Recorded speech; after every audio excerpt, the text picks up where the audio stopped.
महाराष्ट्रात उष्णतेची तीव्र लाट. मुंबईमध्ये तापमान 34 अंशांच्याही पुढे, तर राज्यातील काही भागात तापमान 40शी पार. पुढील 5 दिवसात राज्यात तापमान स्थिर राहण्याची शक्यता. मुंबई महापालिकेच्या तृतीय आणि चतुर्थ श्रेणी कर्मचाऱ्यांसाठी म्हाडाच्या धर्तीवर घरं विकण्याचा निर्णय. तर मुंबईच्या माहुल परिसरामध्ये 225 चौरस फुटांची 4700 घरं तयार. किंमत 12,60,000 रुपये. लॉटरीच्या माध्यमातून ही घरं विकली जाणार. पिंपरी चिंचवडमध्ये पाणी पुरवठा विस्कळीत. तर 40 दिवसात 1092 तक्रारी. 543 तक्रारींचा निपटारा. तर 549 तक्रारी प्रलंबित. राज्यात गेल्या वर्षी विदर्भ आणि मराठवाड्यात 2706 शेतकऱ्यांच्या आत्महत्या. मदत आणि पुनर्वसन विभागाची माहिती.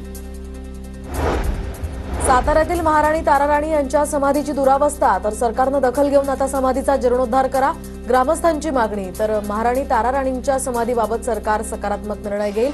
मंत्री शिवेंद्रराजे भोसलेंकडून विश्वास व्यक्त. गडचिरोलीमध्ये नक्षल्यांनी पेरून ठेवलेलं स्फोटक साहित्य जप्त. गडचिरोली छत्तीसगड सीमावर्ती भागात पोलिसांची कारवाई.